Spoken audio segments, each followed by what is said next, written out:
Eto, Padre, yan ang sinasabi na kayo ni Lini, bakit kayo nagsabuatan? Na pati yung Santo Cristo, binihisan nyo yung kulay pink. Ngayon lang ginawa ninyo yan. At alam nyo ba, marami kaming mga magkakapatid na mga Katoliko. Tapos ganyan ang ginawa nyo. Ginawa nyong bakla. Kaya yung matanda, hindi nakayanan yung inisip niya yung sinasamban niya palagi na Santo Cristo. Binihisan nyo ng pink. Hindi niya matanggap yun. Inisip niya na yung ginawa ninyo, kalapastanganan yan sa simbahang Katoliko. Bakit?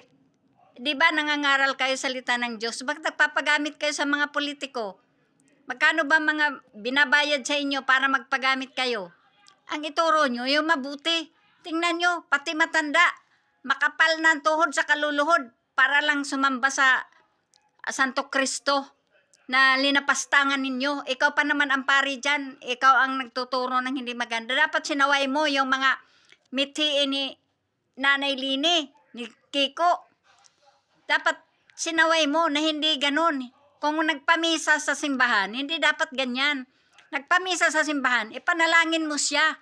Pero hindi, yung adornuhan nyo yung simbahan, Katoliko, ng puro pink, tapos pati yung rebulto, yung Santo Cristo, sinama nyo. Nasaan yung pagtuturo nyo ng mabuti sa Katoliko? Diba yan ang tinuro nyo? Na sumamba kami sa lahat ng rebulto? Dahil yan ang Diyos nyo? Diyos natin? Bakit ngayon kayo sumisira? Magbasa kayo, di ba? Nag-aral kayo. 10 taon ng pag-aaral nyo, sayang. Nasaan? Biblia ang pinag-aaralan. Bulat-latin mo mula sa Genesis hanggang sa Pahayag. Anong nandoon? Di ba karumal-dumal nga sumamba sa mga rebulto? Di ba? Bawal sumamba sa mga rebulto, bawal lumuhod sa tao. O sino lang dapat luhuran natin? Ang Ginoo. Pero tinuruan nyo kami. Kayo nagturo sa amin na lumuhod kami sa mga rebulto. Dahil sabi nyo, galang namin ang mga rebulto.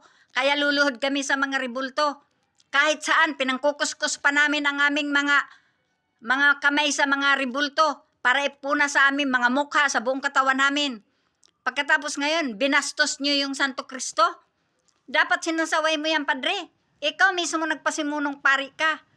Nagpasimuno ka, pumayag ka, bihisa ng ng kulay pink. Mabuti hindi mo pinasuot ng sutana mo na yan, na kulay dilaw. Ano bang pinagmamalaki ninyo mga pari? Di ba galing din yung mga pinagmamalaki nyo sa taong Katoliko? Ang mga abuloy ng Katoliko, sana pupunta yan. Di ba dyan sa simbahan, ginagamit nyo magpagarbo sa katawan ninyo? Bakit yung mga obispo nagkakaisa? Sasama doon sa politiko? Hindi dapat ganun. Sinisira nyo yung pananampalataya namin. Kayo nagtuturo sa amin, lumuhod kami sa mga rebulto. Bakit ganun ang ginawa nyo? Ang Santo Cristo hindi nyo ginalang. Binihisan nyo pa ng kulay pink. Ano yung nagsusot ng pink? Na lalaki. Di ba bakla? Kahit ang bakla, ayaw nga magsuot ng kulay pink. Kasi ayaw nilang maging katawa-tawa sila. Kulay pink ang isusuot nila. O kayo, ikaw, magsusuot ka kulay dilaw. Ano yan?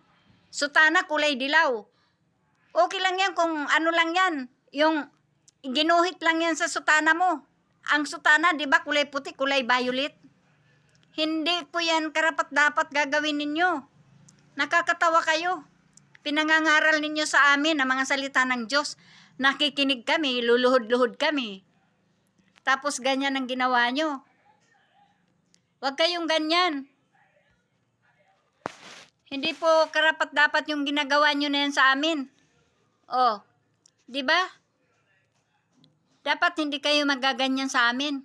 Kasi, iyan ang dapat namin tandaan na ginagawa nyo sa aming mga Katoliko. Kayo rin na nagtuturo sa amin para lumayo kami sa inyo.